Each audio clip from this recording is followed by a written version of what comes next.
Salam alaikum les amis et bienvenue dans une nouvelle vidéo à Douiret et Cheneni. On vous montre la beauté du sud tunisien après l'intro. Nous, c'est Valé Abdo, couple franco-marocain, amoureux de voyage et de découverte. Soyez les bienvenus dans cette aventure au pays du jasmin, la Tunisie. On vous aime. Nhabkom barsha. Ça, c'était On vous aime en tunisien. Pour une première partie de la vidéo, on est au ancien village de Douiret. Un village qui a été fondé en 12e, 13e siècle par une personne d'origine Apparemment, marocaine. par une personne d'origine marocaine. C'est un des plus beaux villages du sud tunisien et on va vous le montrer. Situé à une vingtaine de kilomètres de Tataouine. La route est bien praticable avec une voiture de tourisme. Et c'est vraiment une très belle découverte pour nous. Il y a le nouveau village qui est juste en bas. Ça, c'est un village qui est de maisons troglodytes. Et on va commencer avec... On va rentrer dans une des maisons. On va voir une qui est encore en bon état. Pour rentrer, vous la montrer. Ils sont juste en face, là. En fait, tout le village derrière nous, toute la montagne, c'est blindé de maisons. Alors... Nous sommes dans une maison troglodyte. La maison troglodyte ici en Tunisie souvent se compose de premier lieu là où on est qui s'appelle Ghar. Littéralement, Ghar ça veut dire la grotte. Et après une petite chambre de stockage qui s'appelle Makhzen. Khazen, je ne me rappelle pas exactement du nom. Pour stocker tout ce qui a de la valeur pour les personnes. Alors, on va vous amener à un autre.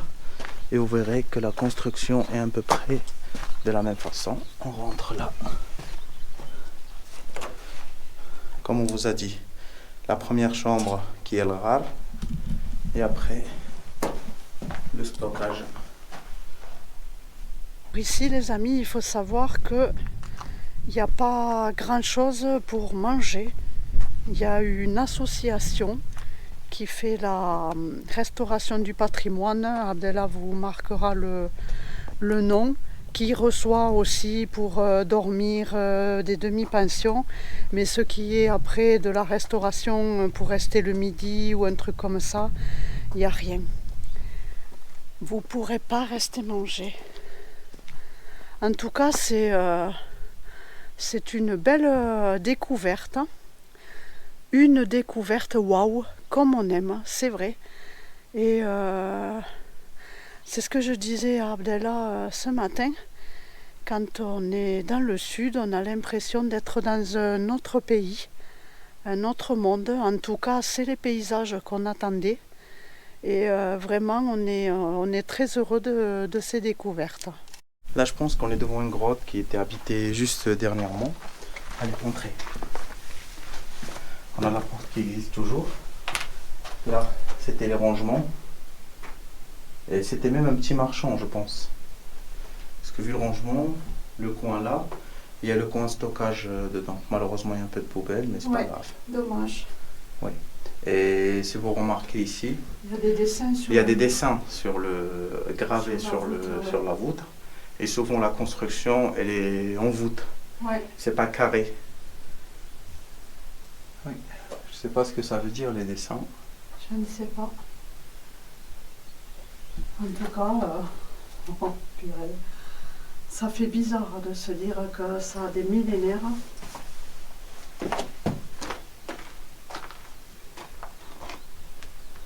Vas-y, venez.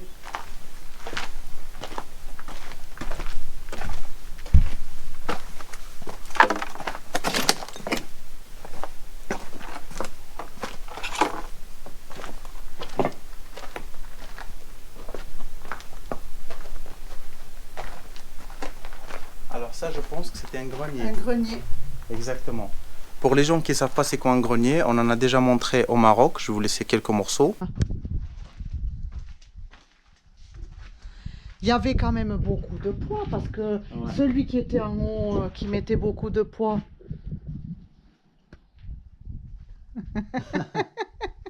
Un grenier, comme vous avez vu, c'est un lieu où on stocke les biens plus précieux, les biens qui ne devraient pas rester à la maison. Par exemple, le blé, l'or, les tapis, les bijoux, le beurre orange. La nourriture, des fois. Pas complètement, mais la nourriture à long terme. Par exemple, le beurre rond, ça stocke des années. Le blé, ça se stocke et tout. Ouais. Il y a toujours des petits trous comme ça. Là, il devrait y avoir des portes avant. Et il y a toujours des trous comme ça. Ça, c'est des trous pour laisser passer les chats. Parce qu'ils avaient souvent beaucoup de chats dans les greniers pour éviter que les rats mangent leur blé. Toujours le système d'escalier. Ça, en fait, normalement, il devrait y avoir un petit passage comme ça ici. Un passage là. Tu rejoins là, il devrait y avoir un deuxième jusqu'à que tu montes au grenier le plus haut. Ouais. Ouais. Et je pense qu'il n'y a pas que celui-là. Il y a un autre grenier là-haut, sur le sommet. Ouais. Parce que normalement, le grenier, le concept du grenier chez les Amazirs, il est toujours au point plus haut pour que ça soit le point le plus difficile à voler. Parce que quand tu veux voler un sac de blé, tu n'as pas envie de monter jusque là-bas et descendre avec un sac de blé. Et en plus, parce qu'il y a souvent un gardien dans le grenier, comme ça, en haut, le gardien, il a une vue 360, une vue panoramique sur tous les côtés, comme ça, elle peut contrôler s'il y a quelqu'un qui vient. Pour cette visite, vous pouvez aussi faire appel à un guide. Bon, vous connaissez, hein, nous on préfère bien souvent découvrir, flâner et découvrir par nous-mêmes, mais vous pouvez faire appel à un guide parce que vous pouvez aussi avoir des points de départ de randonnée. Donc si vous souhaitez prolonger ces visites par le paysage, vous pouvez faire appel à un guide.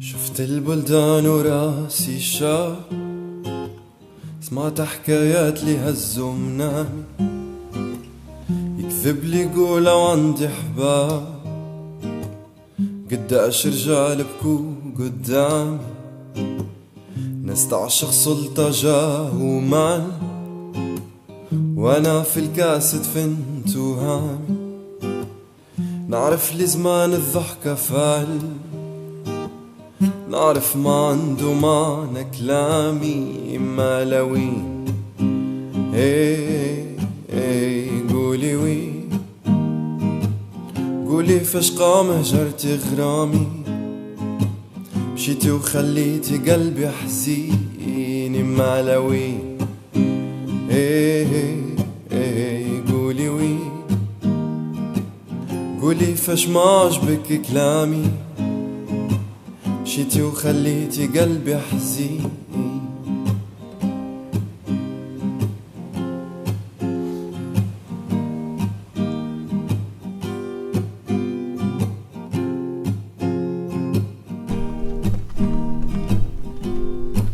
On prend de la hauteur, on grimpe, on grimpe, on grimpe.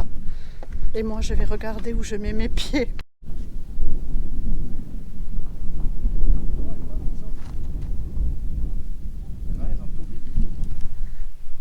Des voyageurs en cellule. Eh oui, on n'en voit pas beaucoup, vraiment pas beaucoup, mais il y en a quelques-uns. Je viens de retrouver des locaux d'ici. On a papoté un petit peu. Il se trouve que je parle un petit peu amazigh, un petit peu, limite quoi. Mais quand ils ont demandé, t'es d'où? Je suis des Marocains. Il m'a dit tu parles amazigh parce que la langue amazigh ça commence à être rare. Ici en Tunisie ça se pratique pas. Commencer à parler, salut, ça va, tout va bien, c'est ma femme, c'est moi, je suis marocain. Et il commence à me dire, nous on est marocains. Et moi j'en ai lu, comme on vous a dit au début, le village était construit par un Marocain. Et là c'est ce qu'il vient de me confirmer, il m'a dit nous on est d'origine marocaine. Exactement de Saqiya al-Hamra. Saqiya al-Hamra je pense c'est vers l'Ayoun. Je vais vous mettre le map du Maroc pour vous dire de quelle région. Et ils parlent le même langage qu'au Maroc, que le même amazigh qu'au Maroc. De toute façon, c'est ce que j'avais lu, même Tataouine, c'est un peuple berbère en fait. Oui. Amazigh, mais est-ce qu'on préfère dire mais Amazigh elle vient de m'expliquer, il y a la région Kafsa, Matmata, il y a Chenini, Tataouine, ça c'est des Amazirs. Sauf qu'il y avait un vieux monsieur avec Oui. le guide et qui était super heureux. Que dès que je commençais à parler amazigh, il y va parce qu'il ne trouve pas beaucoup de monde qui parle amazigh. Et il y allait quoi. Eh ben, un petit dédicace à tout le peuple amazigh partout dans le monde. Qui entre parenthèses, on l'appelle berbère, mais il faut l'appeler amazigh. Dans tout le monde. Et on continue de grimper pour aller au point de vue, au sommet de la montagne. Alors, les messieurs étaient tellement contents de discuter qu'ils ont rattrapé Abdellah. Ils nous ont fait voir la petite mosquée et ils ont profité du coup pour parler un petit moment avec Abdellah. Et ça fait plaisir parce que c'est ce qu'on venait de dire. Hein. C'est cet accueil qu'on n'avait pas trouvé encore comme ça dans la Tunisie. Et c'est au sud qu'on le trouve et ça nous fait plaisir.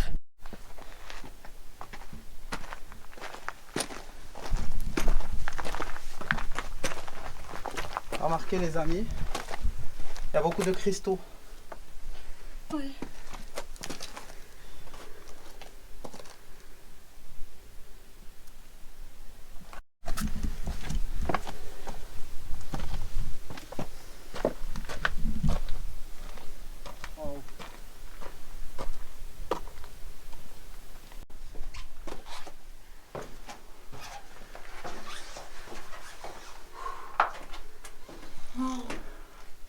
Toujours les dessins. Ouais, les toits votés. C'est dingue. Hein. Ouais, Le site est immense. C'est immense, ouais. C'est hyper grand.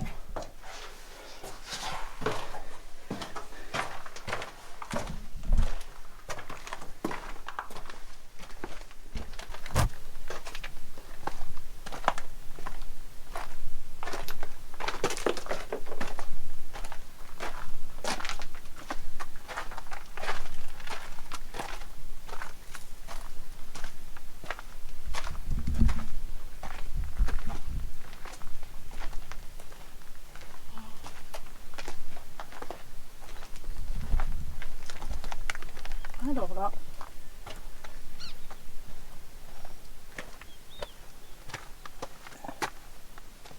Wow. ça vaut la grimpette. Hein.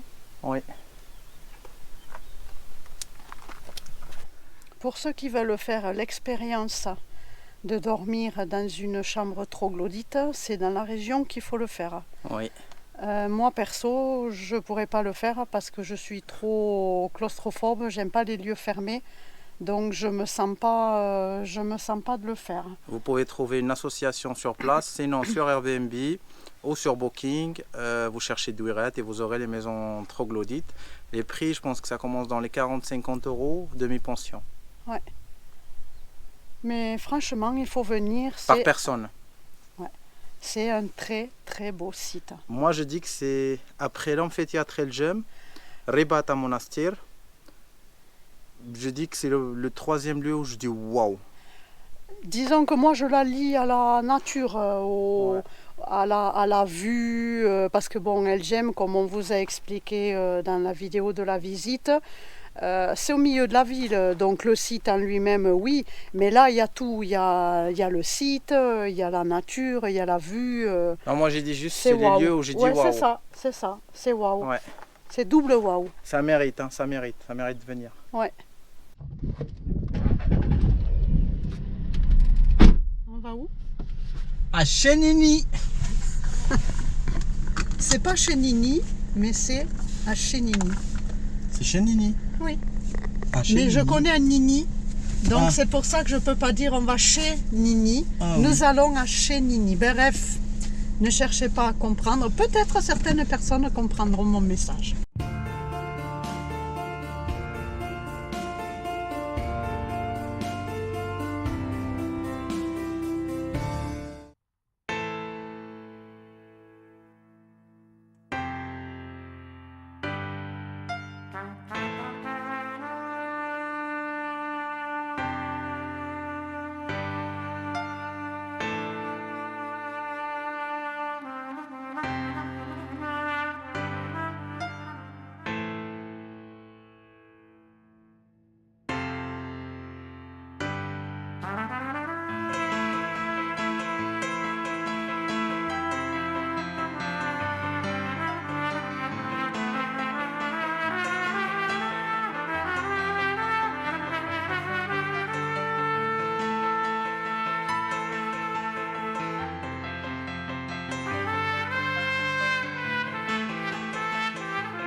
est dit que la mosquée des 7 dormants est le lieu le plus beau de Chénini. C'est la perle cachée de Chénini. Alors apparemment, les gens, une fois qu'ils ont vu Chénini, peut-être surtout les groupes touristiques.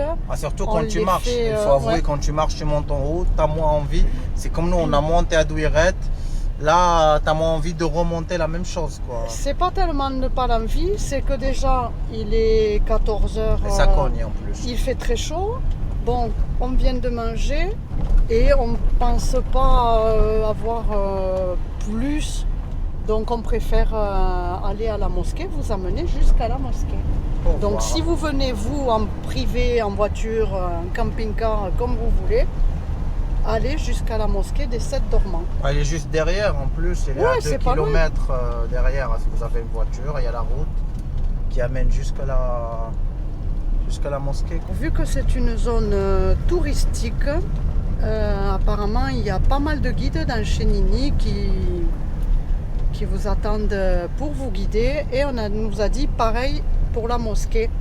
Et là on vient de voir une mobilette nous a dépassé, à mon avis, nous a vu partir de là-bas. Alors on va voir si c'est quelqu'un qui est venu pour essayer de faire le guide ou si c'est juste sa direction pour aller chez lui. Il y a une chose bien ici aussi en Tunisie concernant le recyclage, c'est que un peu partout dans les villes ou dans les sites, on trouve des box comme ça. Il y en a qui ont des formes différentes pour récupérer les plastiques. Et vraiment, ils l'utilisent. C'est vraiment bien fait et bien utilisé.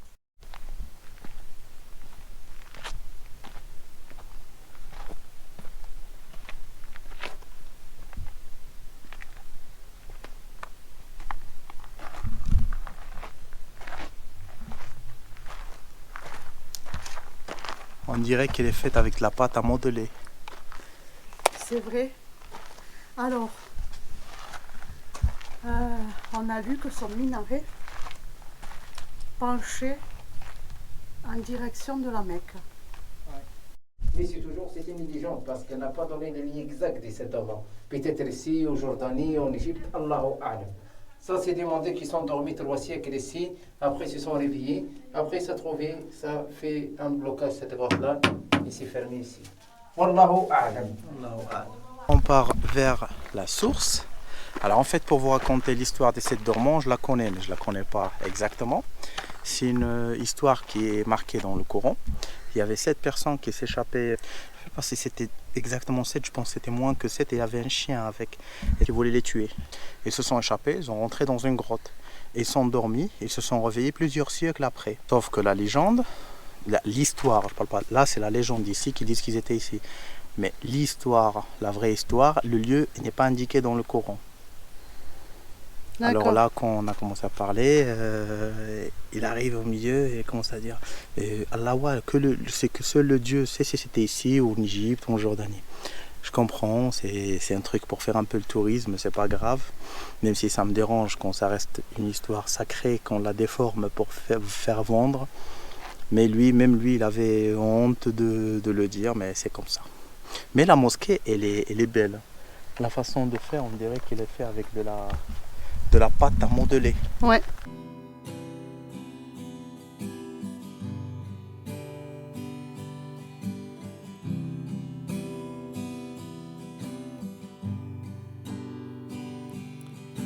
بدي نشرع وتساكر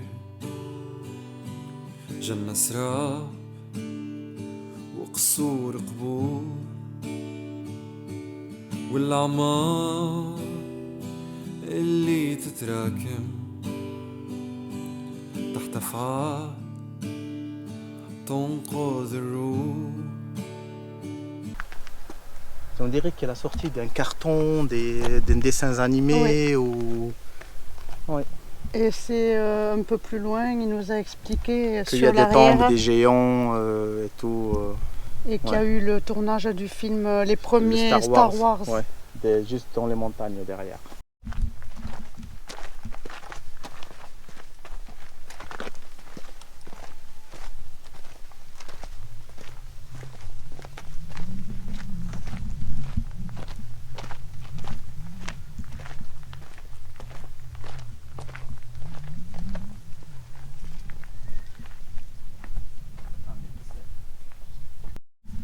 Elle est sèche la source quand même, mais on ne voit pas en grand débit. Parce que, ouf. Oui. Ça risque pas de nous noyer. Effectivement.